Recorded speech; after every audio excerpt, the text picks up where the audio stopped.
ठीक है। केमिस्ट्री जहां से शुरू होती है वो सबसे महत्वपूर्ण चीज, जैसे कि मैंने कल आपको पिछली क्लास में हमने केमिस्ट्री को स्टार्ट किया था तो मैंने आपको बताया था कि भाई जो हम केमिस्ट्री यानी रसायन के अंतर्गत पढ़ते क्या है, हम पढ़ते हैं पदार्थ, पदार्थ की संरचना, पदार्थ के गुणधर्म और पदार्थों में होने वाले परिवर्तन, यही पढ़ते हैं। ध्यान से सुनना।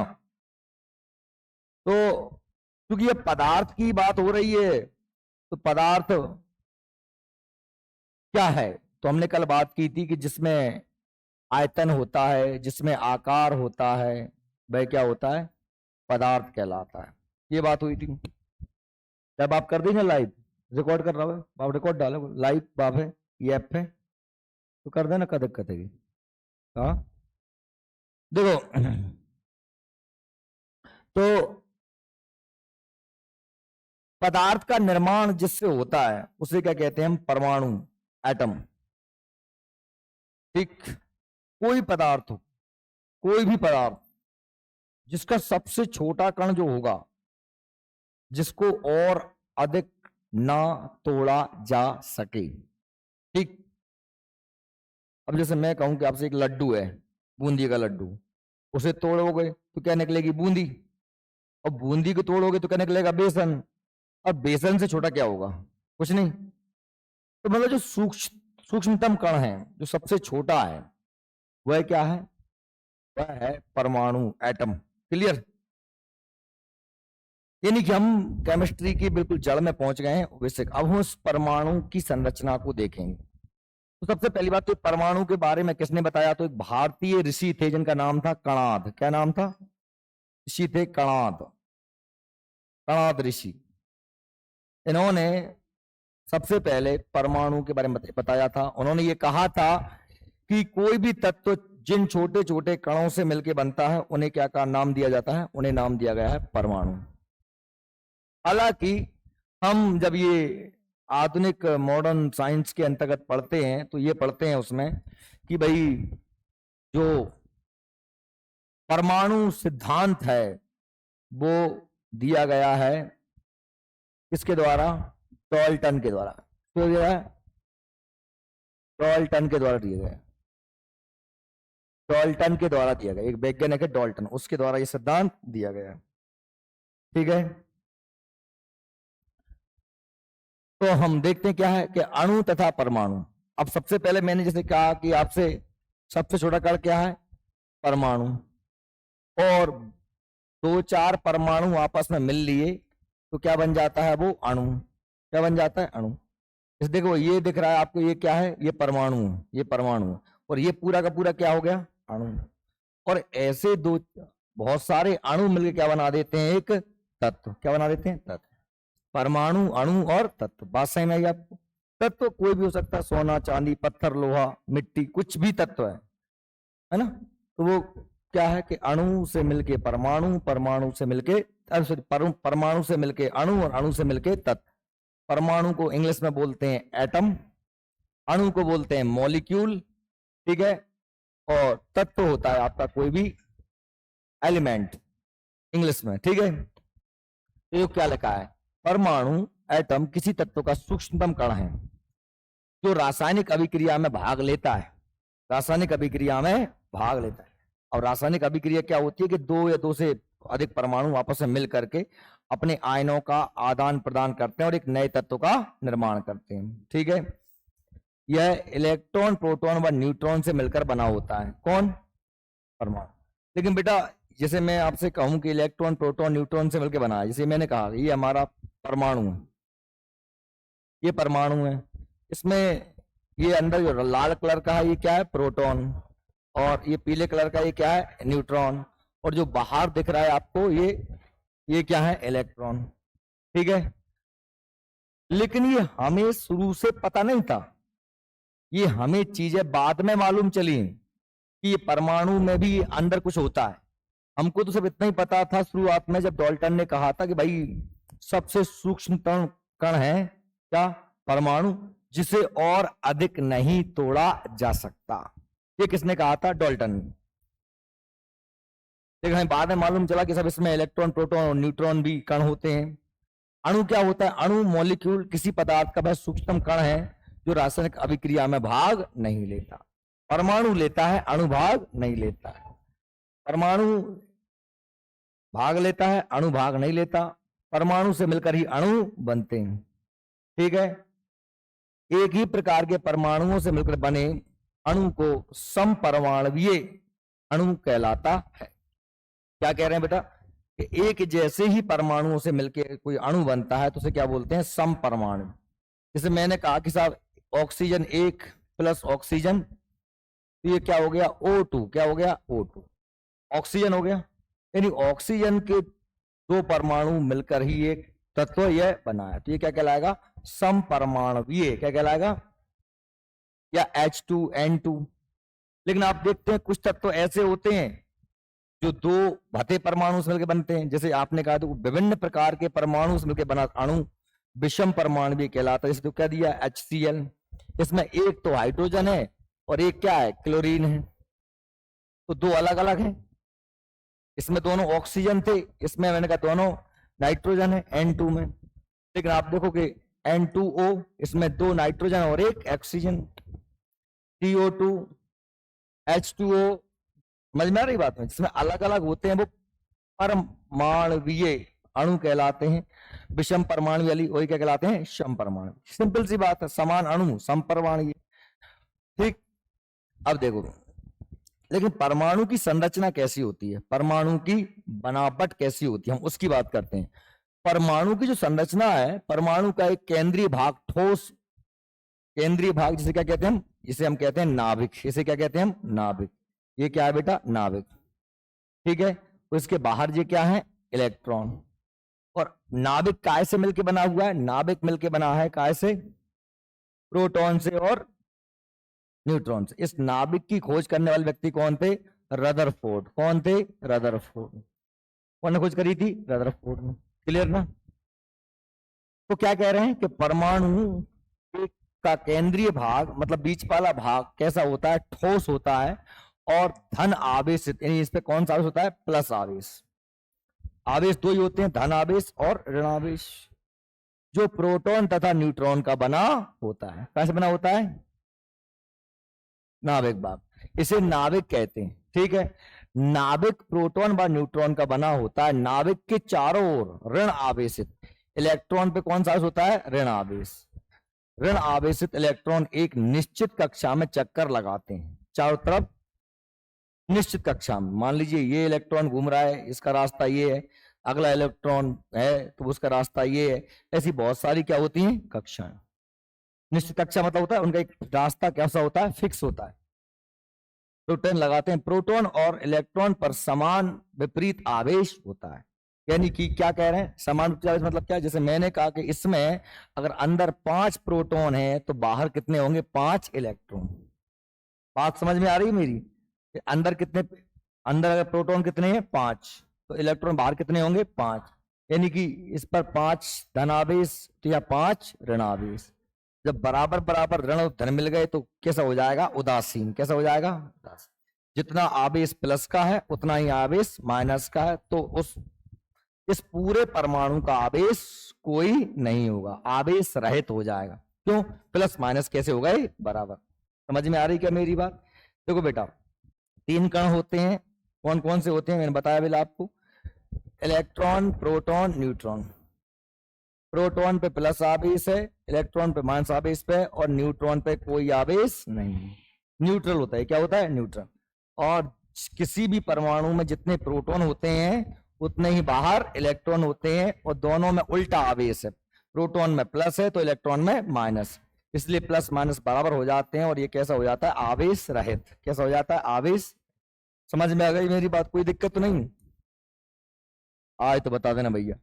समान विपरीत आवेश होता है। डाल्टन ने सर्वप्रथम कई पदार्थों की रचना का अध्ययन किया और निष्कर्ष निकाला कि सभी पदार्थ अति सूक्ष्म कणों से मिलकर बने होते हैं, जिन्हें पुनः विभक्त नहीं किया सकता। डाल्टन ने इन्हें क्या नाम दिया था? परमाणु। क्या नाम दिया था? परमाणु।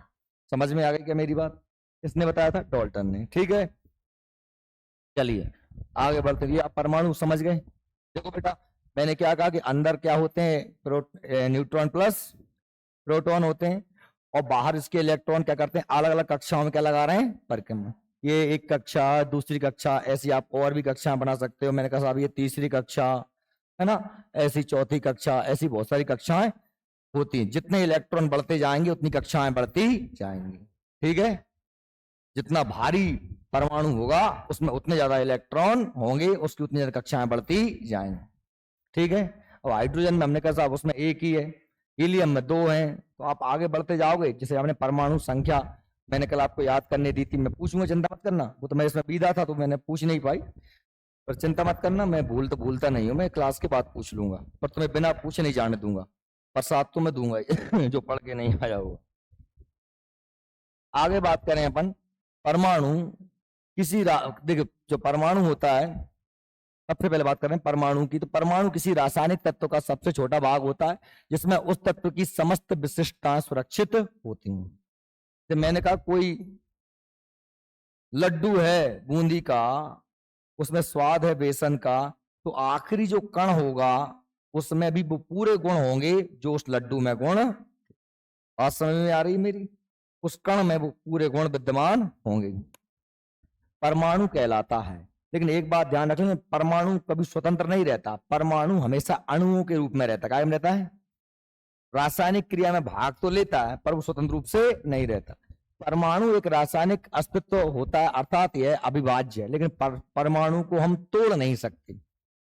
आपको पता है कि उसमें इलेक्ट्रॉन प्रोटॉन न्यूट्रॉन है, पर इलेक्ट्रॉन प्रोटॉन न्यूट्रॉन का स्वतंत्र अस्तित्व, ये आपस में मिलकर परमाणु बनाते हैं, ये पक्का। मतलब आप चाहो कि हम परमाणु को भी तोड़ दें, उसमें से इलेक्ट्रॉन प्रोटॉन न्यूट्रॉन को अलग कर दें, तो वो संभव नहीं है, ठीक है। प्रत्येक परमाणु इलेक्ट्रॉन प्रोटॉन न्यूट्रॉन से मिलकर बना होता है। अणु की बात करें तो अणु किसी यौगिक का वह सूक्ष्म अविभाज्य कण है जिसमें यौगिक की समस्त विशेषताएं सुरक्षित होती हैं। अणु का निर्माण परमाणु से होता है। देखिए जैसे आपको समझाने के लिए, जैसे मैंने कहा साहब ये पानी का अणु है, पानी का अणु है, परमाणु नहीं, अणु। तो इसमें क्या है, ऑक्सीजन है एक और दो हाइड्रोजन। ये अमोनिया का अणु है, आप जानते हैं NH3, एक नाइट्रोजन है और 3 हाइड्रोजन, यानी आपस में जुड़े हुए हैं। अब कोई ना कोई तरीका होगा जोड़ने का, आपस में परमाणु जुड़े हैं। बेटा ये जुड़ना जो होता है यही कहलाती है रासायनिक अभिक्रिया। क्या कहलाती है? जैसे ऑक्सीजन से क्या जुड़ गए, 2 हाइड्रोजन, या नाइट्रोजन से क्या जुड़ गए, 3 हाइड्रोजन, या हमने कहा साहब 2 कार्बन है और ये क्या है, एथिल अल्कोहल। क्या होता है, C2H5OH। सूत्र क्या होता है, C2, कार्बन 2 है, H5 5H है, और OH क्या है, OH। ये क्या सूत्र होता है, ये सूत्र होता है एथिल अल्कोहल। एथिल अल्कोहल मतलब क्या होता है, हमारे घर पे पीने वाली शराब, जो आप पीते हो शराब, वो यही होता है अल्कोहल, ठीक। नहीं पीते हैं तो पी लेना ठीक है, ना भी पीते हो, कहीं ना कहीं सब पीते हैं, क्योंकि शराब खांसी की तो जो आपकी दवा है उसमें अल्कोहल आता ही है, जुकाम में उसमें आता ही है। हाँ वैसे आप शुद्ध अल्कोहल का पान नहीं करते, अच्छी बात है उसके लिए। एक परमाणु में जितने प्रोटॉन होते हैं बेटा, उतने ही क्या होते हैं, इलेक्ट्रॉन होते हैं, उतने ही इलेक्ट्रॉन होते हैं। यानी परमाणु में इलेक्ट्रॉन और प्रोटॉन की संख्या कितनी होती है, समान होती है। अर्थात परमाणु आवेश रहित होता है। क्यों आवेश रहित होता है? क्योंकि जितने इलेक्ट्रॉन उतने प्रोटॉन, प्रोटॉन पे प्लस इलेक्ट्रॉन पे माइनस, आप बराबर हो गए तो 0 हो जाएगा। परमाणु रासायनिक तत्वों की सूक्ष्म इकाई होता है, लेकिन उनका सामान्यतः स्वतंत्र अस्तित्व नहीं। मैंने क्या कहा था, परमाणु का स्वतंत्र अस्तित्व, परमाणु किस रूप में पाया जाता है, अणु के रूप में। किस रूप में पाया जाता है, अणु के रूप में, ठीक है। आप सोचो अकेला आपको एक ऑक्सीजन मिल जाए, नहीं मिलेगा, आपको जब भी मिलेंगे तो O2 मिलेंगे। क्या मिलेंगे, O2। समझ में आ रही है मेरी बात, ठीक है।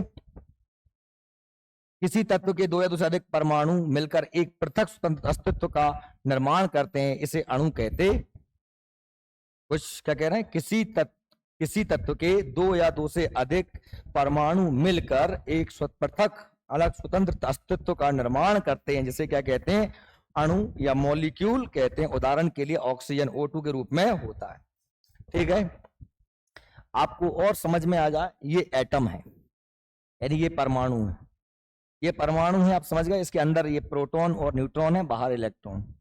और ऐसे ही परमाणु जब मिलते हैं तो ये क्या बन जाता है, मॉलिक्यूल। क्या बन जाता है, समझ में आ रही बात? आप समझो, एक परमाणु, दो परमाणु, तीन परमाणु, चार परमाणु, पांच परमाणु, छह परमाणु, ये पूरी श्रृंखला बन गई है। परमाणु परमाणु परमाणु जुड़े हैं परमाणु, आगे बस ये क्या बन जाते हैं? मॉलिक्यूल बन जाते हैं। क्या बन जाते हैं? अणु, परमाणु से मिलकर। ओके, और आगे बढ़ते हैं, आगे बढ़ते हैं। तो ऑक्सीजन के दो परमाणु मिलकर ऑक्सीजन के मॉलिक्यूल यानी अणु का निर्माण करता है। ध्यान रख लेना, ऑक्सीजन, ऑक्सीजन के दो परमाणु मिलकर क्या बना रहे हैं? O2। ऑक्सीजन का अणु है ये, ऑक्सीजन का परमाणु नहीं है। परमाणु क्या होगा? केवल O, तो O2 क्या हो जाएगा? अणु। अगर मैंने कह दिया O3 तो ये क्या हो जाएगा? ओजोन का अणु। ऑक्सीजन के तीन परमाणु मिलकर ओजोन का एक अणु बनाते हैं। ठीक है, O3 का सूत्र होता है ओजोन का। ओजोन O3 अणु में ऑक्सीजन के तीन परमाणु होते हैं। यदि परमाणु पर इलेक्ट्रॉन की संख्या में वृद्धि हो जाए, यदि परमाणु पर क्या हो जाए? इलेक्ट्रॉन की संख्या की वृद्धि हो जाए, तो स्वाभाविक सी बात है, इलेक्ट्रॉन पे बताओ कौन सा आवेश होता है? माइनस। तो वह परमाणु कैसा हो जाएगा? ऋणावेशित। तो यदि कम हो जाए तो क्या हो जाएगा? धनावेशित। क्योंकि अगर इलेक्ट्रॉन की संख्या कम होगी तो काय की संख्या बढ़ जाएगी? प्रोटॉन की बढ़ जाएगी। देखो बेटा, मैंने कहा कि साहब ये कोई परमाणु है, इसके अंदर 5 प्रोटॉन है और बाहर कितने होंगे? 5 इलेक्ट्रॉन होंगे। अभी प्लस माइनस बराबर है। यदि मैं इसको बढ़ाता हूं, 6 कर देता हूं, तो सॉरी, ये अगर मैं इसको 6 कर देता हूं, है ना, ये अभी जो माइनस है 6 कर देता हूं, तो स्वाभाविक सी बात है काय का वजन बढ़ गया? माइनस वाले का वजन बढ़ गया। तो परमाणु कैसा हो जाएगा? ऋण आवेशित। समझ में आ रही है का? बहन जी, नींद तो नहीं आ रही? तो नेक झमेरा सो आओ तो का है, नेक आओ तो। मैं भी जब ये स्कूल में बैठा बैठा जब आपके लिए पीपीटी बना रहा था, मतलब बनानी पड़ती है, तो मुझे भी 2 बार नींद आई कुर्सी बैठी बैठी। और मुझे चिंता आई थी कि मोह वाले ने पढ़ांगू का है। मैं से तो मैं उठ के गाओ 12 5 बरस रहा, तो भाई मैं से चल रही थी और आती से भाई से मुंह धो 2 बार मुंह धो लाऊं, नींद भाग गई तो मैंने बना ली। अगर मैं सोच तो रहने दो, सो जाऊं, तो चल छुट्टी नहीं पढ़ा रहे। तो ये तो मेरे लिए सिर्फ आपके प्रति समर्पण था। अब आपके तो नौकरी लगना है, तो आपका समर्पण तो और ज्यादा होना चाहिए ना। अगर आ रही हो नींद तो मैंने तो मुंह धोया था, आप तो बगल में बेटी मूड दे लो ऐसे तो नींद भग जाए, है ना। और ऐसा आप विश्वास ना मानोगे, मैंने किया है। मैं रात में जब पढ़ता था तो अब कोई जाए मैंने मुंह धोबे में 2 बार मूड दली बेटी खट्ट खट्ट उड़ाई, हाँ होश आ गया, अब नहीं आ रही नींद। अब बेटा करना तो पड़ता है कुछ ना कुछ, तुम सोचो ऐसे क्या हो जाए। तो क्या बोल रहे हैं? अब अगर देखो, अब मैं ये कह रहा हूं कि साहब प्रोटॉन संख्या घट जाए, 5 थी और 4 रह जाए, तो स्वाभाविक सी बात है कि इलेक्ट्रॉन संख्या 5 थी 4 रह गई, तो काय की बढ़ गई? प्रोटॉन की, धनावेश की बढ़ गई। तो अब जो परमाणु कैसा हो जाएगा? धनावेश। यही लगा, यदि परमाणु पर इलेक्ट्रॉन संख्या में वृद्धि हो जाए तो परमाणु ऋणावेशित हो जाता है। इसे ऋणायन कहते हैं। जब परमाणु में इलेक्ट्रॉन संख्या ह्रास, लॉस, कमी हो जाती है तो परमाणु धनावेशित हो जाता है। इसे धनायन कहते हैं, जैसे कि H+ आयन, H+। समझ में आ गई क्या मेरी बात? क्लियर है? सिंपल सी बात तो है भाई। आप बस इतना याद रख लो कि इलेक्ट्रॉन पर ऋणावेश होता है, प्रोटॉन पे धनावेश होता है। इलेक्ट्रॉन बाहर होता है, प्रोटॉन अंदर होता है। न्यूट्रॉन की कोई कहानी ज्यादा है नहीं है, क्या है कि उसका तो न कोई न प्लस न माइनस, वो तो अंदर होता है बस। ठीक है, क्लियर है ना? अभी तक कोई दिक्कत तो नहीं आ रही? आए तो कह देना भैया। अब हम बात कर रहे हैं इन इलेक्ट्रॉन, प्रोटॉन, न्यूट्रॉन की खोज के बारे में। आप सब लोगों ने अच्छे से पढ़ा होगा इनको। देख, इलेक्ट्रॉन की खोज किसने करी थी? J Thomson. किसने करी थी? जे थॉमसन ने की थी। और इस पर कितना होता है? 1.6 × 10⁻⁻19 कूलाम आवेश। कितना आवेश होता है? 1.6 × 10⁻⁻19 कूलाम आवेश होता है। इसका द्रव्यमान कितना होता है? बहुत ही कम, 9.11 × 10⁻28 ग्राम। -28 ग्राम, मतलब समझ लो इतने मानस में तो बहुत ही छोटा है होता है। मिलिकन ने अपने ऑयल ड्रॉप परीक्षण में के द्वारा इलेक्ट्रॉन पर उपस्थित आवेशों को ज्ञात किया था। ठीक है, प्रोटॉन को रदरफोर्ड द्वारा जांचा गया था। हालांकि इसकी खोज सबसे पहले किसने करी थी? गोल्डस्टीन ने। किसने करी थी? गोल्डस्टीन ने। पर इसका नाम किसने रख दिया? रदरफोर्ड।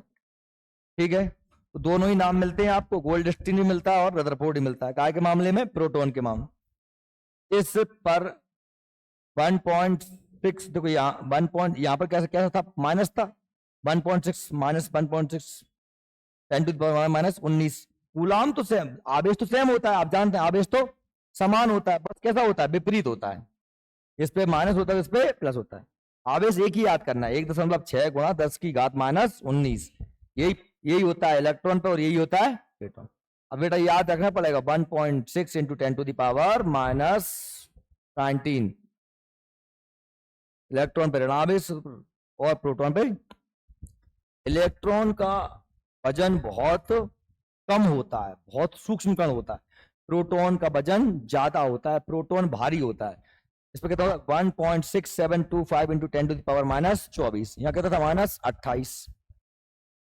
ठीक है, तो यहाँ पे माइनस 24, मतलब इसमें माइनस 28 मतलब ज्यादा कम है।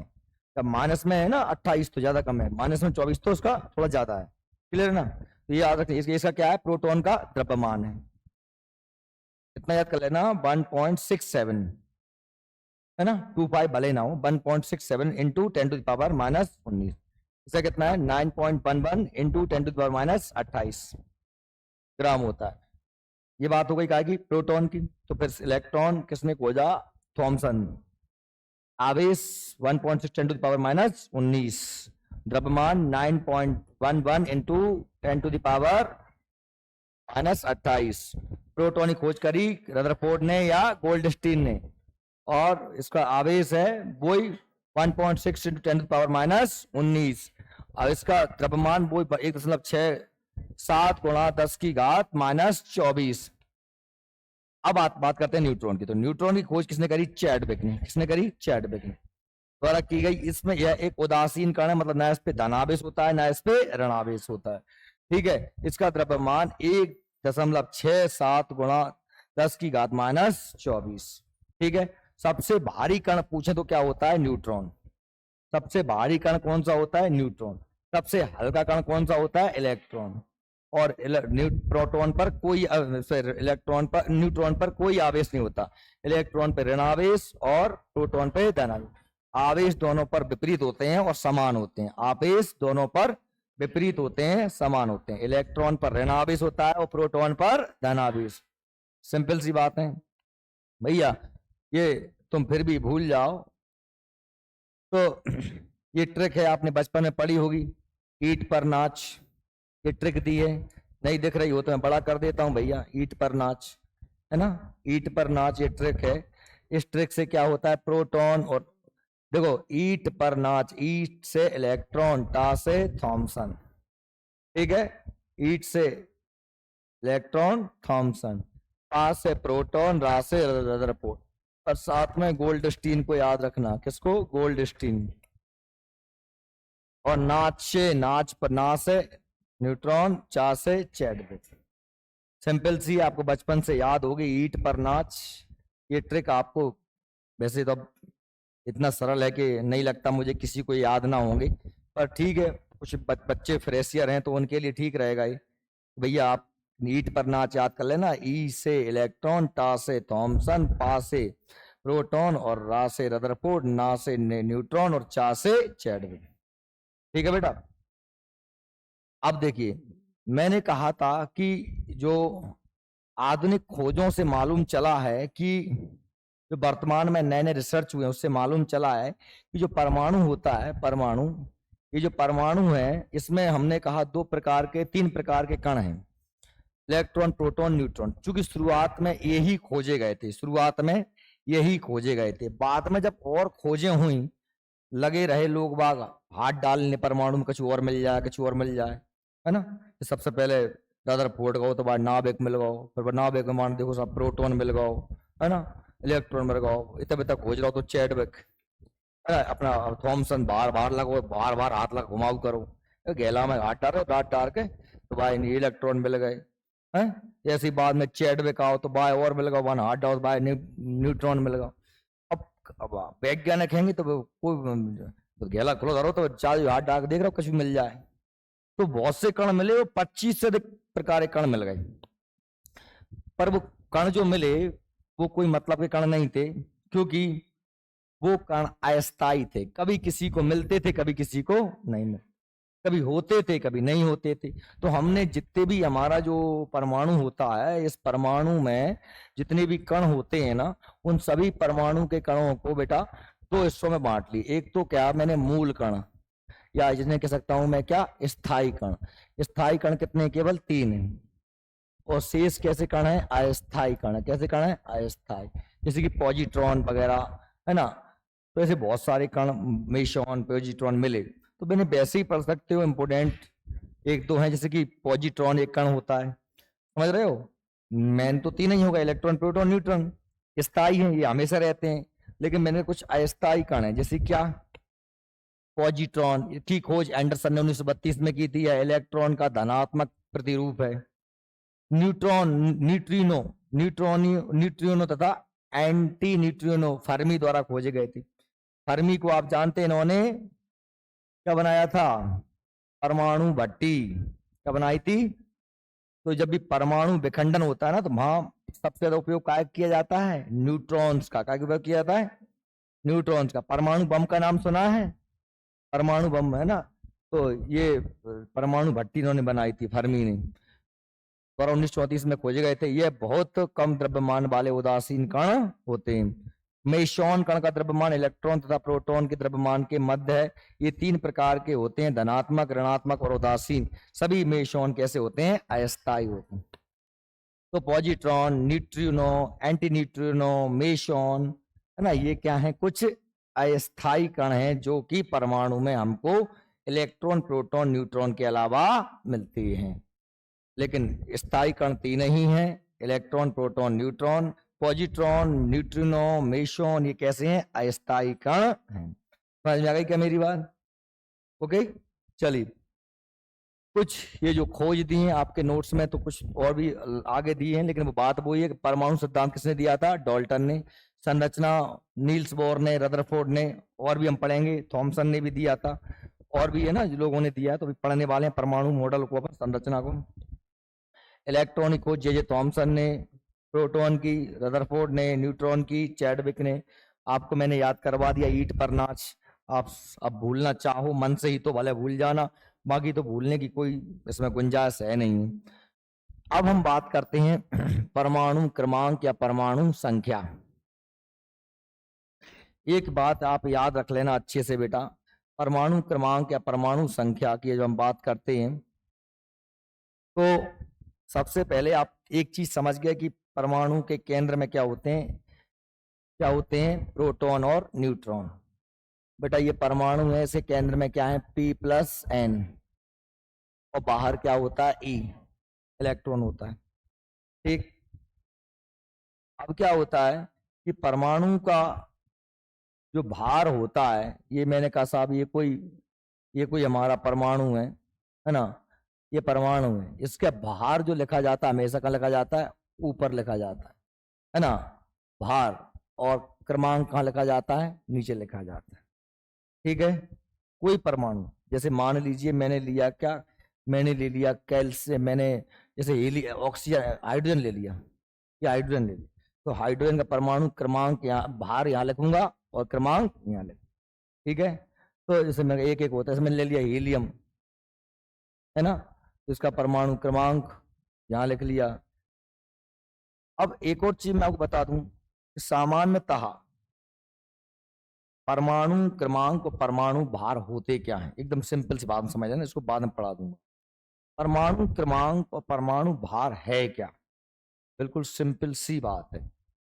परमाणु क्रमांक, परमाणु क्रमांक कह दूं, या एटॉमिक नंबर कह दूं, या परमाणु संख्या कह दूं, क्या कह दूं, संख्या कह दूं, बात एक ही है। परमाणु क्रमांक, परमाणु नंबर, एटॉमिक नंबर, परमाणु संख्या, एक ही बात है। ये होते क्या है, इसका मतलब होता है कि उस परमाणु में कितनी है प्रोटॉन की संख्या। प्रोटॉन की संख्या माने क्या होता है, परमाणु क्रमांक, एटॉमिक नंबर। ठीक है, उस परमाणु में प्रोटॉन की संख्या को क्या कहते हैं, परमाणु क्रमांक कहते हैं। क्लियर हो गई एक बात? ठीक है। और परमाणु क्रमांक को क्या दर्शाते हैं? जेड से। क्या दर्शाते हैं? जेड से। परमाणु भार, परमाणु भार होता है, भार बोल देते हैं, एटॉमिक मास बोलते हैं, परमाणु का द्रव्यमान बोल देते हैं, बात एक ही है। ये होता है उस परमाणु में P+N की संख्या। क्या होती है? P+N की संख्या। यानी प्रोटॉन प्लस न्यूट्रॉन को जोड़ देते हैं तो क्या होता है? परमाणु भार। ठीक है। प्रोटॉन और न्यूट्रॉन दोनों को जोड़ देते हैं तो परमाणु भार। आप जरा एक बात और समझना, मैंने क्या कहा? परमाणु संख्या बराबर पी मतलब प्रोटॉन की संख्या। परमाणु संख्या मतलब क्या होती है? प्रोटॉन की संख्या। परमाणु नंबर यही होता है। अच्छा, अब आप लोग ए और जानते हैं नहीं जानते कि P इक्वल टू क्या होता है? ई। P इक्वल टू क्या होता है? ई। यानी परमाणु में जितने प्रोटॉन होते हैं उतने ही प्रोटॉन की संख्या बराबर होती है इलेक्ट्रॉन की। तो मैं ये भी तो कह सकता हूं कि परमाणु क्रमांक बराबर इलेक्ट्रॉन की संख्या। आ रही बात समझ? परमाणु क्रमांक मतलब इलेक्ट्रॉन संख्या, चाहे मैं कह दूं प्रोटॉन की संख्या। पर मैंने इलेक्ट्रॉन की संख्या क्यों नहीं कहा, मैं प्रोटॉन की ही क्यों कह रहा हूं, ये भी यहाँ पर बात विचारणीय है। इसलिए कह रहा हूं बेटा कि ये है परमाणु, इसके अंदर है P+N और बाहर परिक्रमा लगा रहा है कौन? इलेक्ट्रॉन। ये आवारा है, आवारा हवा का झोंका हूं, पल निकला हूं पल दो पल के लिए। इसमें ना तो वजन होता है और ये इसके पास, इसने देखा कोई अच्छा सा आदमी तो उसी के साथ में लग लेता है संगे। जो इसको जरा सा बुलाता है ये दौड़ के उसी के पास चला जाता।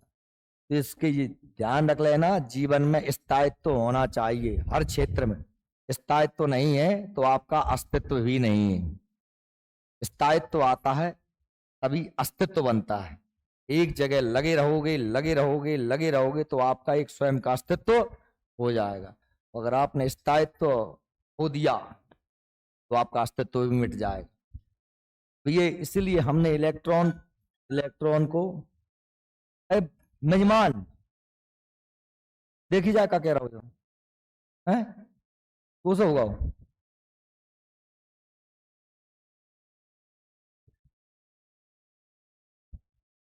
आवाज भाई बढ़िया रही मड़े नहीं कोई कश तो नहीं रहो। बढ़िया है तो अजान थे तुम्हें बढ़िया आ रही समझ में। शुरू में तो नखरे कर रहे थे, बार बार आ रही है आवाज बढ़ आ रही है।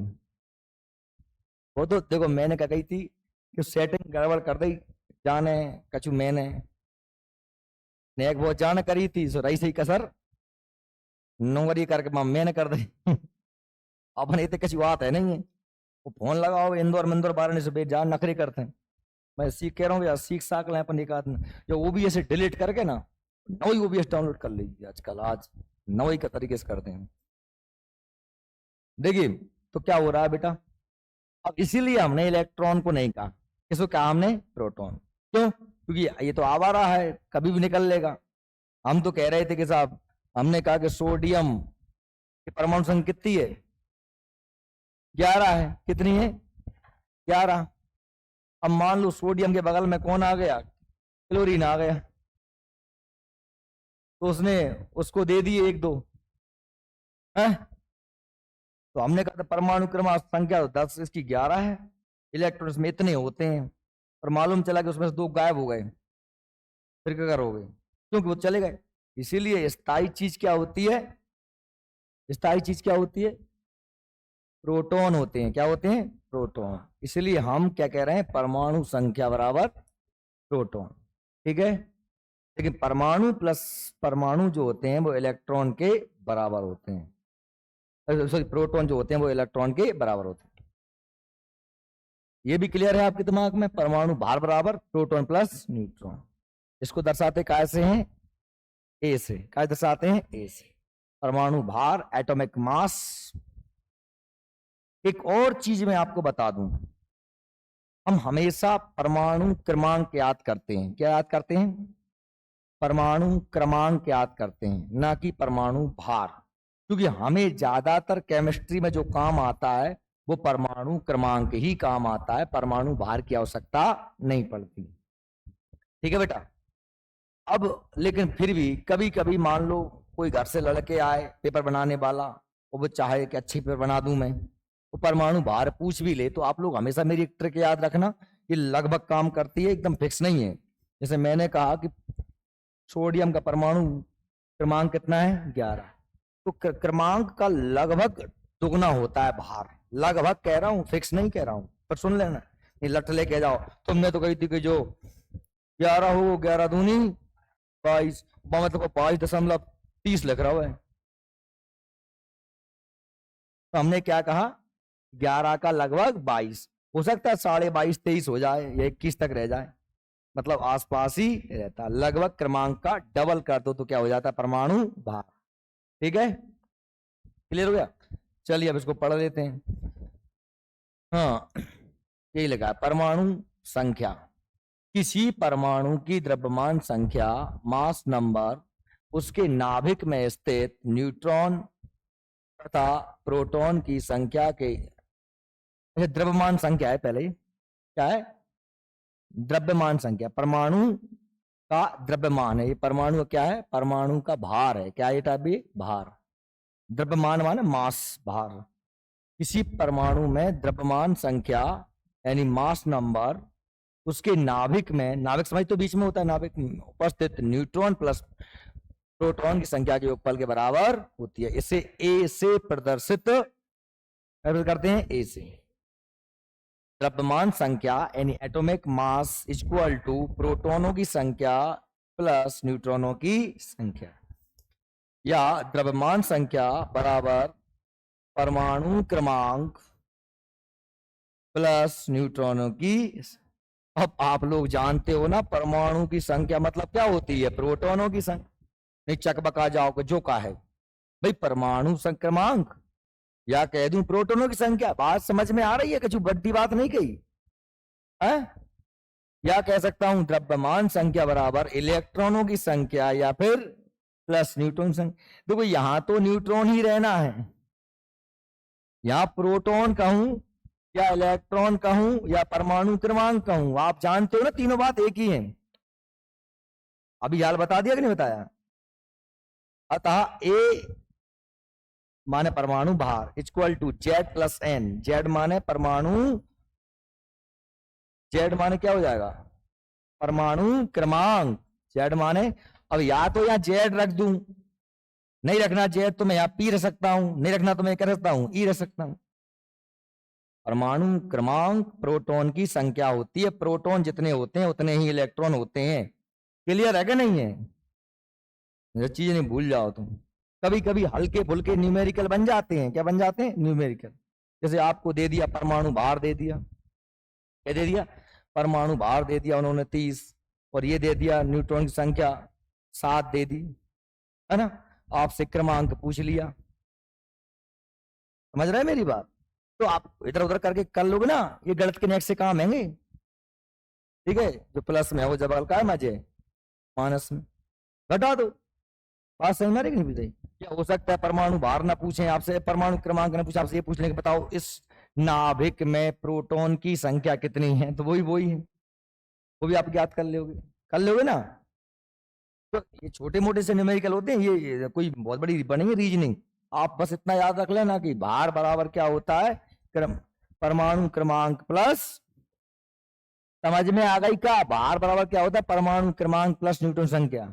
या नहीं कहना है अगर तो प्रोटॉन प्लस न्यूट्रॉन तो समझ ही गए ना, तो प्रोटॉन ही क्या होता है क्रमांक, तो जितने प्रोटॉन उतने क्या होता है इलेक्ट्रॉन होता है। यहां तो न्यूट्रॉन रखना ही रखना पड़ेगा ना, समझ में आ गया। अच्छा अब ऊपर एक पेज रह गया अपन, क्रमांक वो छोड़ गया अपन, परमाणु क्रमांक पहले भार पढ़ लिया अपन ने, क्रमांक को पढ़ लो दोबारा से। परमाणु क्रमांक या परमाणु संख्या, सबसे पहले तो याद रख लेना कि परमाणु क्रमांक के बारे में बताया किसने था, मोसले ने। आप पढ़ोगे आगे मोसले की आवर्त सारणी, क्या पढ़ोगे आवर्त सारणी, उसने सारे तत्वों को एक सारणी बना के, एक चार्ट बना के उसमें क्या कर दिया है जमा दिया है ना, वर्ग में और आवर्त में। मोस्ले ने 1913 में तत्वों के परमाणु क्रमांक के महत्वपूर्ण मौलिक गुण यानी परमाणु क्रमांक या परमाणु संख्या की खोज की। कौन ने करी? याद रख लेना, किसने करी? मोस्ले ने। किसी तत्व के परमाणु के नाभिक पर उपस्थित समस्त धनावेशों की संख्या काय की, और धनावेश को होते हैं प्रोटॉन, संख्या को परमाणु संख्या या परमाणु क्रमांक या एटॉमिक नंबर कहते हैं। इसे जेड से प्रदर्शित करते हैं। ठीक है, क्लियर है ना? जैसे मैंने कहा कि ये लिखा है सोडियम, ये लिखा है सोडियम और अब आप ध्यान रखना कि बेटा परमाणु क्रमांक और परमाणु भार कहाँ लिखा जाता है? क्रमांक हमेशा लिखा जाता है नीचे, हम लिख दिया 11, और परमाणु भार हमेशा लिखा जाता है कहाँ पर? ऊपर, हमने लिख दिया 22, लिख दिया 22। अगर आप ये भूल जाओ, देखो इसको दर्शाते हैं काय से बेटा? जेड से। क्या दर्शाते हैं? जेड क्या होता है? क्या होता है जेड? परमाणु क्रमांक। और भार क्या होता है? ए। भार क्या होता है? ए। ठीक है, और अब यहां पर मैंने ये लिख दिया सोडियम तत्व लिखा, ना लिखा हो तो एन लिख देते हैं। क्या लिख देते हैं? एन। एन माने कोई भी एलिमेंट, एन माने सोडियम हो गया। अकेला एन लिख दूं तो क्या मतलब? अब जो भी जिसका भी रख रहे हो इसलिए देते हैं। क्या लिख देते हैं? कि एन ए जेड। समझ गया मेरी बात? इसके एन का मतलब क्या है? परमाणु, ए भार, जेड, ए भार जेड क्रमांक। ये भूल जाओ तो ऐसे याद रख लेना, भार रखते हैं मूड पे और 5 नंबर जूता पहनते हैं पाँव में। Number atomic number, atomic mass. ठीक है, ऐसे याद रख लेना। क्या करें तो ये भूल जाओ कभी भैया, कहते हैं कहाँ होता है नंबर? नंबर कहाँ होता है? पाँव में नीचे। भार कहाँ होता है? मूड पे। ठीक है भैया। हालांकि जी ये कक्षा 5-6 के मोड़ ने पढ़ा था हम। ये 7 की क्लास की बता नहीं, अपन ने बटे हम नहीं पढ़े, अपन सो रहे थे। अब याद आ रही है अपन जो बीएससी एमएससी कर गए है ना बायोलॉजी से, मैथ्स से उन्हें तक ये चीजें भूल जाते मोड़ जो कि बेसिक केमिस्ट्री, बेसिक तो देखिए, चूंकि नाभिक में स्थित समस्त धनावेश, चूंकि नाभिक में स्थित समस्त धनावेश प्रोटॉन संख्या के बराबर होता है, अर्थात उदासीन तत्व में यह कक्षा में उपस्थित इलेक्ट्रॉनों की संख्या के बराबर होता है। क्योंकि हम जानते हैं P = E। जानते कि नहीं जानते? प्रोटॉन होते हैं उतने ही, तभी तो क्या होता है? उदासीन होता है। परमाणु संख्या, अतः परमाणु संख्या बराबर प्रोटॉन की संख्या बराबर इलेक्ट्रॉन की, प्रोटॉन तथा इलेक्ट्रॉन की संख्या में अंतर होने पर तत्व पर अंतर के समान आवेश उपस्थित होता है। ये अभी हाल मैंने आपको बताया था। अगर प्रोटॉन और इलेक्ट्रॉन संख्या में क्या हुआ? डिफरेंस। अगर ये 5 हो गया और ये 6 है तो तत्व कैसा हो जाएगा? ऋण आवेश। ये 6 है और ये 8 हो गया तो तत्व कैसा हो जाएगा? समझ में आ रही? बाकी कपत मेरे प्राण खाए ले था तो जे न झपका लाओ बागे प्राण खा भाई, झपका मपका लेने का काम नहीं है। नहीं सुनो कितना का वो नहीं आवाज मुका हल्को सा मोड़ा और जा लाल दुपट्टे वाली। हाँ नींद नहीं आ रही तो आज लाल दुपट्टे वाली देखो तो क्या हो गया? प्रोटॉन तथा इलेक्ट्रॉन की संख्या में अंतर होने पर तत्व के में समान आवेश उपस्थित होता है।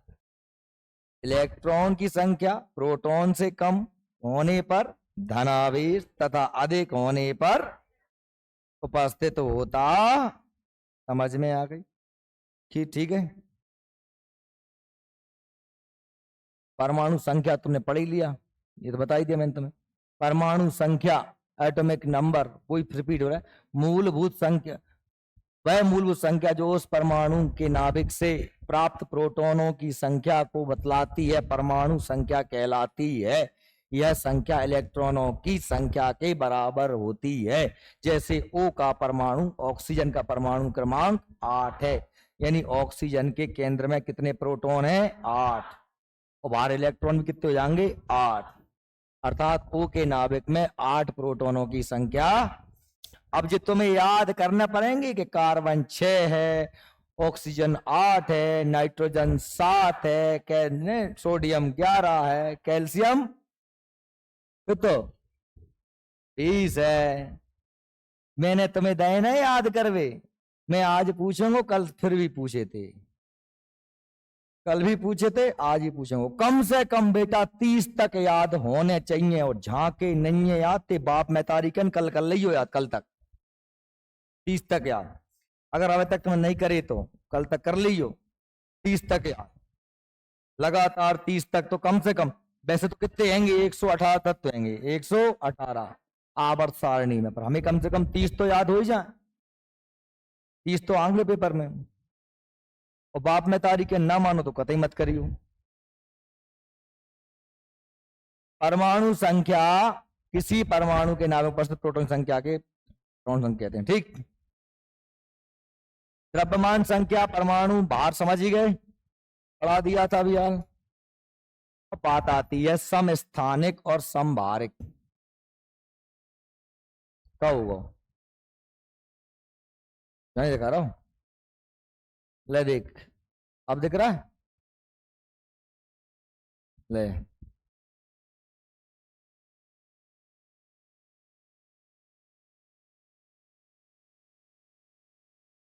जिनमें बहुत टाइम लगता है बूढ़ा बूढ़ी करवे में।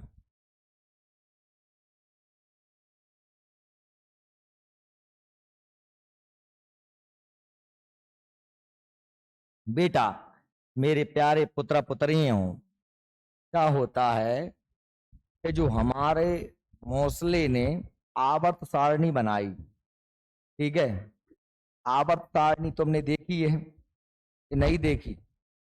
लो मैं बता देता हूं आवर्त सारणी।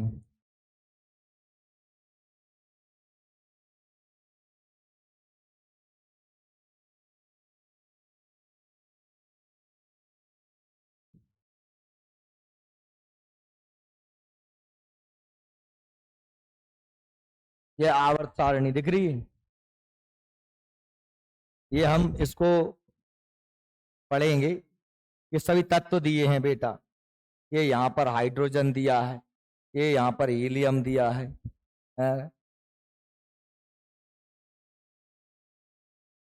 तो ऐसे ये दिया है लिथियम बोरोन, ये सब दिए हैं सब तत्व।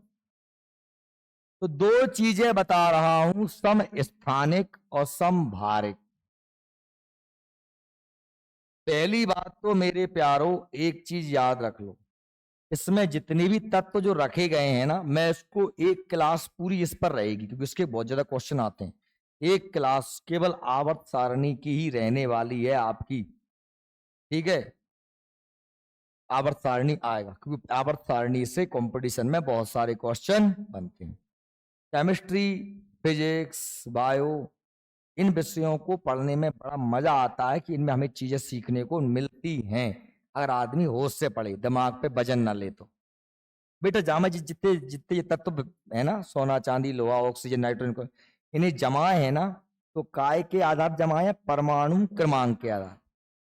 काय के आधार पे परमाणु क्रमांक, और परमाणु क्रमांक तुम जानते ही हो, परमाणु में उपस्थित प्रोटॉन की या इलेक्ट्रॉन की, क्लियर है ना। तो जिसका जो भी स्थान है वो काय के आधार पे है?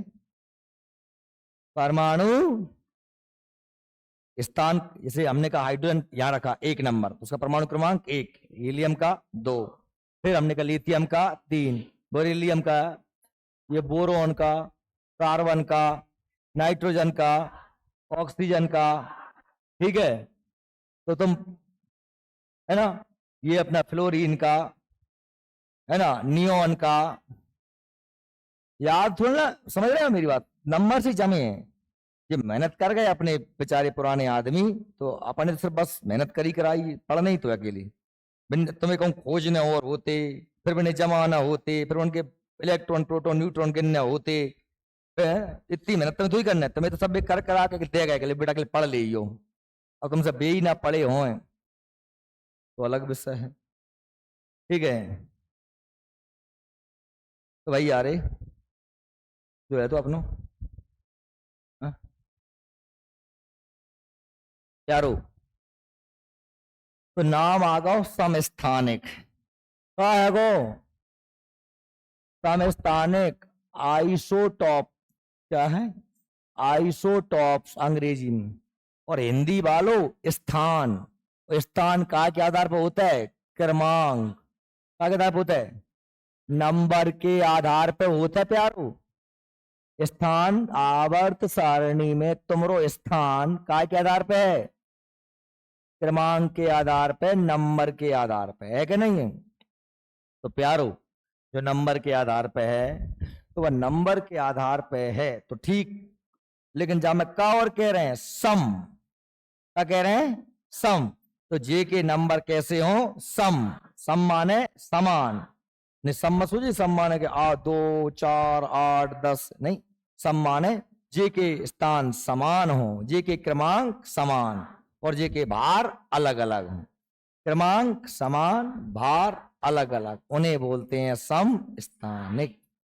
ठीक, दूसरा जाओ का समभारिक आइसोवार्स, आइसोवार यानी कि जिनके क्रमांक अलग अलग हों और भार समान। क्लियर हो गई। चलो, किसी रासायनिक तत्व के 2 या 2 से अधिक रूपों जिसमें परमाणु क्रमांक एक समान तथा परमाणु भार भिन्न भिन्न हो, अर्थात परमाणु के नाभिक में प्रोटॉन की संख्या समान और न्यूट्रॉन की संख्या, जब बात समझ में आ गई क्या कि प्रोटॉन की संख्या से कब बनते हैं परमाणु क्रमांक, वो प्रोटॉन प्लस न्यूट्रॉन हो तो क्या हो जाता है परमाणु भार। जब बात तो तुम समझ ही गए होगे। तो देखो हमने कई साहब हाइड्रोजन के 3 समस्थानिक होते हैं, काय के प्लूटेरियम ड्यूटेरियम और ट्राइटेरियम, प्लूटेरियम ड्यूटेरियम ट्राइटेरियम, बेटा सुनना काय के हाइड्रोजन के।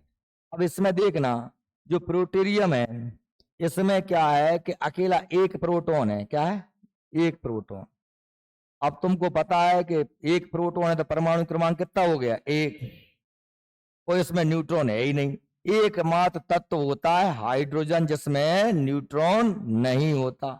अब आप मुझे बताओ कि परमाणु भार क्या होता है, ए मोड़ी पीछे सुन ले, परमाणु भार क्या होता है proton plus P plus N होता है कि नहीं होता। अब इसमें एन है ही नहीं तो हम क्या कर सकते हैं 1 + 0 तो क्या हो जाएगा 1 ही हो जाएगा। तो मतलब इसका परमाणु क्रमांक भी वही है और परमाणु भार भी वही है।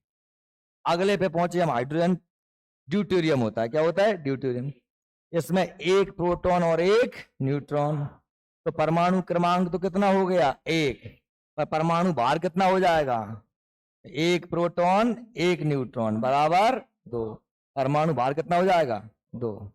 ठीक है, क्रमांक इसका भी कितना था एक, इसका भी कितना क्रमांक एक, क्योंकि इसमें भी प्रोटॉन एक, इसमें भी प्रोटॉन एक। और आप जानते हो क्या, क्या जानते हो कि परमाणु क्रमांक प्रोटॉन पर होता है, परमाणु क्रमांक प्रोटॉन की संख्या होती है। तो हम कैसे नहीं जाने, हमें कैसे पता नहीं है। फिर आपने आगे क्या ट्राइटेरियम, ट्राइटियम, ट्राइटियम में क्या होता है बेटा, वो देखो परमाणु प्रोटॉन एक और न्यूट्रॉन 2, तो भार कितना हो जाएगा 3, लेकिन प्रोटॉन कितना है 1, इसलिए क्रमांक कितना रहेगा 1, क्योंकि हम जानते हैं जितने प्रोटॉन होते हैं वही परमाणु।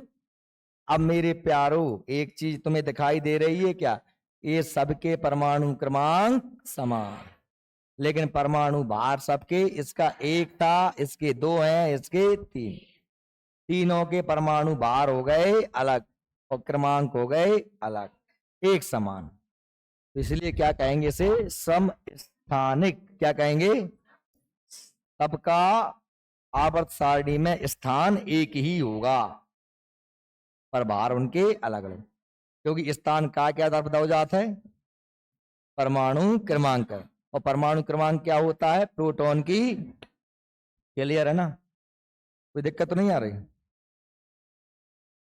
परमाणु अब संभारिक, उसके जस्ट उल्टा, क्रमांक जी के अलग अलग हो जाएं और भार जिनका समान, तो आप समझ जाओगे। देखो क्या है, विभिन्न तत्वों के उन परमाणुओं की संभारिक कहते हैं जिनका परमाणु भार समान हो, उसमें पढ़ना, तथा परमाणु क्रमांक भिन्न भिन्न होता है, अर्थात उनमें प्रोटॉन और इलेक्ट्रॉन की संख्या भिन्न भिन्न हो।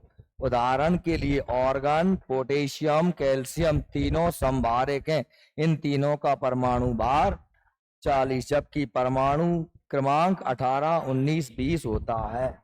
समझ लो, ये ऑर्गन है Ar, ये पोटेशियम है और ये कैल्शियम है। दिख रहा है, ने और जोर से बड्डी बड्डी आंख करके देख लो। देखो बेटा, जा में प्रोटॉन कितने हैंगे 18, जा में प्रोटॉन 19, जा में प्रोटॉन 20, ठीक है, 18, 19, 20 प्रोटॉन। तो इनके परमाणु क्रमांक क्या हो जाएंगे, इसका परमाणु क्रमांक 18, इसके परमाणु क्रमांक 19, इसका परमाणु क्रमांक 20, क्योंकि हम जानते हैं जो प्रोटॉन की संख्या होती है वही क्रमांक, और परमाणु भार प्रोटॉन प्लस न्यूट्रॉन, ठीक है। इसमें न्यूट्रॉन कितने हैं 22, इसमें कितने हैं 21, इसमें कितने हैं 20, तो जोड़ो 18 में तुम 22 जोड़ोगे तो कितना आ जाएगा 40, 19 में 21 जोड़ोगे तो भी 40, 20 में 20 जोड़ोगे तो भी 40। समझ में आ रही है, तो क्या जोड़ रहे कि P प्लस N, P था 18 और N था 22, 18, 22, 40। प्रोटॉन प्लस न्यूट्रॉन क्या होता है, परमाणु भार। यहां पर भी P प्लस N, P था 19 और न्यूट्रॉन था 21, 19, 21, 40। और यहां पर क्या है, P प्लस N, P है B है 20 और N भी है 20, 20 और 20 50। तो समझ में आ रही है प्यारो, सबके भार 40 40, सबके क्रमांक अलग अलग, ये क्या हो गए हैं, समभारिक। क्या हो गए, समझ में आ रही है बच्चों, अच्छे से आ रही, चलो ठीक है, अच्छी आ रही, तो अच्छी बात। आगे बढ़े, ज्यादा तो नहीं हो रहा। डाल्टन का परमाणुवाद। अब हम बात कर रहे हैं कि परमाणुओं की जो बात करी तो सबसे पहले कौन ने करी थी, डाल्टन ने। हालांकि उससे बहुत पहले, डाल्टन तो कल को मुरामुरी है, जैसे इतने साल पहले, कितने 800 ईस्वी में भारतीय ऋषि कणाद ने क्या किया था, परमाणु के बारे में। ऋषि कणाद के बारे में कहा जाता है कि ये किसानों के खेत में, किसान जो फसल काट लाते थे तो फसलों से जो दाने गिर जाते थे उनको किसान चिड़ियों को छोड़ देते थे, चिड़िया विड़िया खा लेंगी। तो जो चिड़िया विड़िया जब खा के निपट जाती थी तो उनमें से सबसे लास्ट में जो कण थे उन्हें बीनते थे और उनसे ही अपना भोजन करते थे, ठीक। इसलिए इनका नाम क्या पड़ गया था, कणाद, कणों को बीनने वाले, ठीक है। और ये जब इतने प्रकृति के पास रहे तो ये बहुत सूक्ष्म सूक्ष्म चीजों को देखते होंगे, कैसे खा गया, आधा गेहूं खा गया कोई चिड़िया, आधा पड़ा है, वो छोटा छोटा छोटा, वो मतलब भारत में बने वही काम है, तो फुट बेंसारा खेत में बीन में जाते, तो बारीक बारीक चीजें देखते होंगे आंखों से। तो इन्होंने सबसे पहले बताया कि भाई जो है तत्व इस दुनिया में सबसे छोटा कण क्या होता है, परमाणु होता है।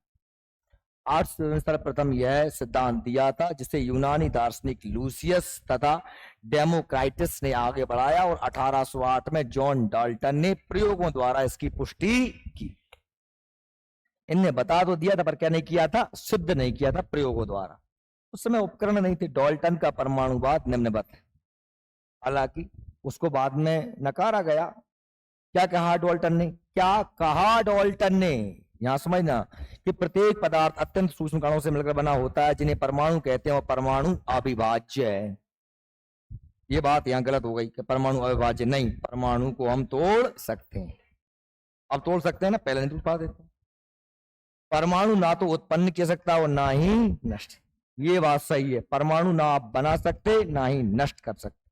ठीक, एक ही तत्व के सभी परमाणु आकार, द्रव्यमान तथा रासायनिक गुणों में समान होते हैं, किंतु दूसरे तत्व के परमाणु से भिन्न होते हैं। बिल्कुल सही बात है। एक ही तत्व के, जैसे मैंने कहा कि O2 में ऑक्सीजन और ऑक्सीजन है, ये बिल्कुल समान, लेकिन मैंने कहते N2 तो इसमें N, इस O से ये N अलग है। यही कह रहे हैं ना, क्या कह रहे हैं कि एक ही तत्व के सभी परमाणु आकार, द्रव्यमान और रासायनिक गुणों में समान होते हैं, किंतु दूसरे परमाणु से भिन्न होते हैं। रासायनिक परिवर्तनों में परमाणु अपनी निजी सत्ता बनाए रखते हैं, यानी अपना अस्तित्व नहीं खोते हैं, दूसरे से क्रिया भले ही कर लेते हैं। किसी भी यौगिक के समस्त परमाणु अणु आपस में समान होते हैं, और तत्व का संयोजन भार भी परमाणु के संयोजन भार के बराबर, जो सभी परमाणुओं का भार होता है वही तत्व का भार होता है। कौन कह रहा है? Dalton.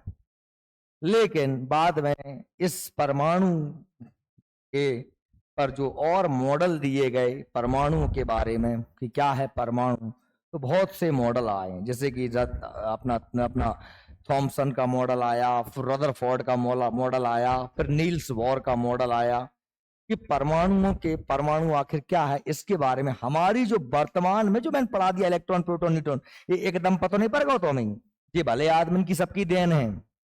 Thompson, Rutherford, Niels Bohr, है ना, चैडविक, ये सब लोगों ने क्या किए हैं? एक्सपेरिमेंट किए हैं, तभी तो बताया हमें। सबसे पहले थॉमसन नाम के भले आदमी ने एक परमाणु मॉडल दिया, थॉमसन मॉडल। इसने कहा कि साहब परमाणु एक धन आवेशित गोला है, जिसमें ऋण आवेश बीज के समान तैर रहे हैं। इसको प्लम पुडिंग मॉडल भी कहा, जैसे कि प्लम पुडिंग एक मिठाई होती है, उसमें जगह जगह बीज गड़े रहते हैं, खाते हैं, बहुत से दान रहते हैं। या एक इसे तरबूज मॉडल भी कहा, क्योंकि इसमें तरबूज है ये पूरा, इसमें तरबूज के जो बीजा रहते हैं ऐसे बिखरे हुए हैं आवेश। ठीक है, सर्वप्रथम 1903 में थॉमसन ने परमाणु मॉडल प्रस्तुत किया। ये ऐसे एक पॉइंट तो यही है कि सबसे पहला परमाणु मॉडल किसने दिया? थॉमसन ने। परमाणु सिद्धांत किसने दिया? डाल्टन ने। मॉडल और सिद्धांत अलग अलग चीजें, जिसके अनुसार परमाणु ठोस गोलाकार आकृति के समान है, इसमें धनावेशित ऋणावेशित कण समान रूप से वितरित हैं। परमाणु का द्रव्यमान परमाणु के चारों ओर समान रूप से फैला है। मतलब ये कह रहा है कि सब परमाणु में एक जगह कोई द्रव्यमान नहीं है, जितना वजन है वो समान रूप से फैला है। वो धनावेशित कैसे? बीच बीच में कहूं धन ऋण, लेकिन है कैसे? बराबर। इसलिए क्या है? उदासीन। क्या क्या कह रहा है ये? क्या कह रहा हूं कि साहब एक परमाणु एक गोला है, हमें धनावेश ऋणावेश जगह जगह तैर रहे हैं, बराबर यही, जितने धनावेश उतने ही ऋणावेश। कहा कि तभी तो उदासीन है वो, नहीं धनावेश तो ऋणावेश हो तो।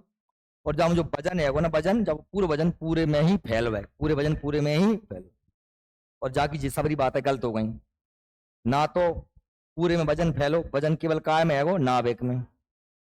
और धनावेश ऋणावेश ऐसे नहीं फैले, प्लस आवेश केंद्र में है और इलेक्ट्रॉन में बाहर क्या है? ऋणावेश। ये बाद में खोज भाई, ये जो जैसी कह रहा हूं समान रूप से फैला रहता है। थॉमसन परमाणु मॉडल में परमाणु की विद्युत उदासीनता को तो स्पष्ट कर दिया। क्या कर दिया?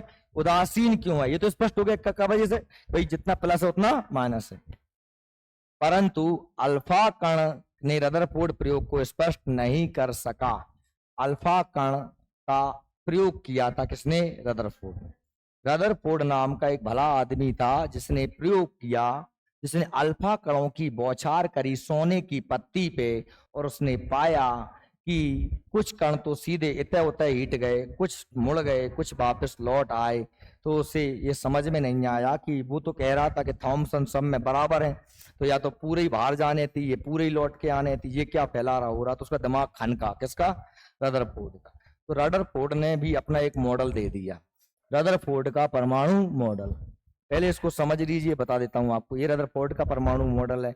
ये है भैया एक बॉक्स, जा सका हीट रहे अल्फा कण, जा हैगी पत्ती का है, सॉरी जरा की बीच में सोने की पत्ती, जा या सोने की पत्ती रखी, बारीक पत्ती, सुन रहे हो का, दिखा रहे हैं क्या में से काट रहे हैं, अल्फा कण काट रहे हैं, अल्फा बीटा गामा कण होते हैं, अल्फा कणों को लिया इसने, है ना। ये तरंग में तुम्हें आगे पढ़ा भी बार हूं कि अल्फा बीटा गामा कण, उनकी स्पीड, उनकी सब पढ़ेंगे आगे, घबराइयो मत। तो अल्फा कण आए और वे सीधे जैसे ही गए तो 90% तो में से आर पार हो गए, ठीक। ये आए और सीधे तय तय चले, लेकिन कछू का है, कछू मुड़ गए, वो कछू वापस लौट गए। अगर आपको यहां से समझ में ना आया हो तो मैं अपने हिसाब समझा देता हूं कि ये है सोने की परत पट्टी, और यहां से आ रहे हैं अल्फा कण, ये इसमें बना दो, इसके बीच में इसमें केंद्रक यहां बना दिया हमने, ये आ रहे हैं, ये इसने क्या छोड़े हैं, कण, ये ऐसे जा रहे हैं, ऐसे जा रहे हैं, ऐसे सीधे निकल गए, ये भी सीधा निकल गया, लेकिन ये जो है थोड़ा सा इधर मुड़ गया, ऐसे ही एक जो आया वो इधर सीधा ऐसे इधर आके मुड़ गया, ये चला गया सीधा, क्या चला गया, सीधा चला गया। नहीं हमारी बात मेरी, लेकिन बीच वाला क्या हुआ, बीच वाला क्या हुआ, ये ऐसा गया और वापस घूम के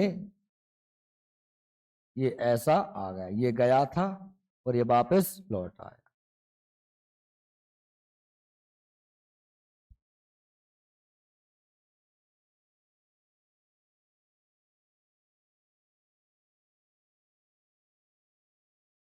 इतने अच्छे तो पढ़ा रहा हूं, हैं? दर्द हो रहा है, मुंह धोआ, आंखें दर्द कर रही हैं, वो तो दूर बैठ जा, कोई तो मत ही। अच्छा बेटा बताओ, आपको ये पता है कि यहाँ कौन सा आवेश है, धन, लेकिन रदरफोर्ड को पता नहीं था। रदरफोर्ड को पता, रदरफोर्ड ने तो क्या किया, अल्फा कणों की बौछार करी, अल्फा कणों पर कौन सा आवेश हो गया, माइनस, कौन सा आवेश हो गया, सॉरी धनावेश, कौन सा आवेश हो गया, धनावेश, क्लियर। और बीच में अभी हमें नहीं पता कौन सा आवेश, हमें नहीं पता, तो इतना पता था कि अल्फा कणों पर कौन सा आवेश है, प्लस आवेश। उसने बौछार करी, तो बौछार करी तो ये सीधा सीधी निकल गई, ये निकल गई बिल्कुल सीधी, सीधी निकल गई, ये सीधी जा रही हैं, ये जा रही हैं सीधी, ठीक, सीधी जा रही हैं, ठीक। और ये जो इन्हें अपन अलग रंग से बना देते हैं, जो मुड़ी हैं, ये जो मुड़ी है ये अलग रंग से, ये जो मुड़ी है ये अलग रंग से, ठीक है, ये मुड़ गई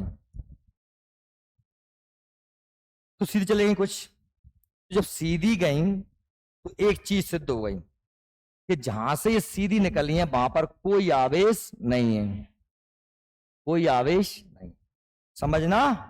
अपन नहीं बनेगा रदरफोर्ड, अपन नहीं कर रहे हैं प्रयोग, अब रदरफोर्ड ने बहुत मरे गए कर तो मतलब क्या है कि यहां पर कैसा हो गया, खोखला, कैसा हो गया, खोखला, कोई कण नहीं, ठीक। कुछ सीधी आई और सीधी लौट के चली गई, तो आप ये तो जानते ही होंगे कि प्लस प्लस में क्या होगा, प्रतिकर्षण, प्लस माइनस में क्या होता है, समान ध्रुवों में प्रतिकर्षण, असमान ध्रुवों में, जान तो नहीं जानो है, मोड़ा मोड़ा आपस में लड़ेंगी, मोड़ा मोड़ियन तने आकर्षित होंगे, तो प्लस माइनस में आकर्षण और प्लस प्लस में प्रतिकर्षण, ठीक, तो ऐसे याद कर सकते हो। तो भैया मतलब इससे क्या हो गया कि इस पर प्लस था तो इस पर भी प्लस, क्या सिद्ध हुआ, दूसरा पॉइंट ये सिद्ध हुआ कि ना इसके केंद्र में धन आवेश है, क्या आवेश है, कैसे मालूम चल गया उसे, उसने देखा, उसने अल्फा कण जो धनावेश थे वो छोड़े, वो टकरा के वापस लौटा, और इसी से ये सिद्ध हो गया कि ये क्यों मुड़ गए, क्योंकि ये प्लस थे और ये सीधे थोड़े दूर से जा रहे थे इसलिए लौट नहीं पाए, लेकिन इनमें धक्का मार दिया, इसने इधर धक्का मार दिया तो ये थोड़े से मुड़ गए। तो इससे क्या, सबसे पहली खोज तो ये हो गई कि इसके केंद्र में एक नाभिक है, क्या है, नाभिक, जो कैसा है बेटा, प्लस आवेश, और ये बीच में कैसा है, खोखला है, ठीक है। और इसके बाहर फिर ऋणावेश की बात उसने नहीं करी, होगा ऋणावेश। जैसे कुछ ये बातें मालूम चल गई कहाँ से, रदरफोर्ड के परमाणु मॉडल में। तो इसने यही कह रहा, देखो क्या कह रहा। रदरफोर्ड ने 1911 में अल्फा कणों के प्रकीर्णन प्रयोग से निष्कर्षों से परमाणु मॉडल प्रस्तुत किया। क्या किया? परमाणु अति सूक्ष्म गोलाकार विद्युत उदासीन कण है, ठीक। अति सूक्ष्म है, गोलाकार है, विद्युत का उदासीन है, जो धन आवेश नाभिक और उसके बाहरी भाग में इलेक्ट्रॉन रहते हैं। इसका नाभिक कैसा है? धनावेश। तो एक पॉइंट के नाभिक की खोज कौन ने कर ली? रदरफोर्ड से बना है, ठीक। परमाणु का कुल धनावेश और लगभग समस्त द्रव्यमान काय में है केंद्र में, जितना भी उसमें बीच में कैसा है? ठोस। उसका सारा वजन काय में है? केंद्र में। काय में? नाभिक में। धनावेश समस्त भाग केंद्र में संचित रहता है, जिसे क्या कहते हैं? नाभिक है। क्या कहते हैं? नाभिक कहते हैं, ठीक है भैया। परमाणु में इलेक्ट्रॉन नाभिक के चारों ओर घूम रहे हैं, यानी कि प्लस माइनस ऐसे जो प्लम पुडिंग था ना, वो कैसा में फेरे नहीं। परमाणु के बीच में नाभिक है, जहां धनावेश है, इलेक्ट्रॉन से बाहर चक्कर, यानी जो ऋण आवेश है वो बाहर चक्कर लगा रहा है। परमाणु में इलेक्ट्रॉन की संख्या परमाणु में नाभिक में स्थित धनावेशों की संख्या के बराबर, यानी धनावेश माने प्रोटॉन संख्या बराबर, इसलिए परमाणु उदासीन होता है। तो उदासीन होने के लिए बराबर बराबर आवेश होना जरूरी। इलेक्ट्रॉन पर नाभिक आकर्षण बल आरोपित करता है। क्या कह रहे हैं? इलेक्ट्रॉन पर नाभिक, तो ना बेटा क्या कह रहे हैं कि ये परमाणु, ये बीच में क्या है? प्रोटॉन, ये नाभिक है, और बाहर परिक्रमा कौन लगा रहे हैं? अब उससे पूछा कि तुमने कहा कि साहब इलेक्ट्रॉन बाहर बाहर घूम रहे हैं, तो घूमत घूमत घूमत घूमत ये बाहर ही निकल जाएंगे, या घूमत घूमत घूमत ये भीतर न गिर जाएंगे? तो ये कह रहा है, क्या कह रहा है कि इलेक्ट्रॉन पर नाभिक आकर्षण बल आरोपित करता है, नाभिक अपनी ओर खींचता है। इलेक्ट्रॉन के परिक्रमण से उत्पन्न अपकेंद्रण बल नाभिक के आकर्षण बल को संतुलित करता है। दो बल होते हैं, एक अपकेंद्रण और एक अभिकेंद्रण। जानते हो ना, जब हम गोल गोल गोल गोल घूमते हैं, साइकिल को गोल गोल घुमाओगे तो एक तरफ झुक जाती है, क्या के? अभिकेंद्र की वजह से, ठीक है, अभिकेंद्रण बल के वजह से, ठीक है। पर तुम गिरते क्यों नहीं हो? क्योंकि आपको एक बल बाहर की ओर भी ढकेल, जिसे क्या बोलते हैं? अपकेंद्रीय बल। जैसे तुमने गोल गोल गुलेल घुमाई इस डंडा, और जो छोड़ा खतरा का कहते हैं गोथना से, तो खतरा चलो वो दूर, काय के वजह से? अपकेंद्रीय बल, जो केंद्र से बाहर की ओर काम कर। जैसे आरई से तुमने मई भाव, जो ये सब काम फिजिक्स के हैंगे, वो तो केमिस्ट्री है, अभी केंद्रीय बल बल पढ़ते हैं फिजिक्स में। तो क्या कह रहे हैं कि अपकेंद्रीय बल नाभिक को, देखो अंदर एक कौन खींच रहा है? नाभिक। वो गिर का वजह से नहीं रहा, क्योंकि अपकेंद्रीय बल काम कर रहा है। बेटा प्यारे, अंदर एक काम का बल करता है अभिकेंद्रीय बल, और बाहर जो काम करता है वो अंदर एक अपकेंद्रीय बल कौन काम कर रहा है? नाभिक।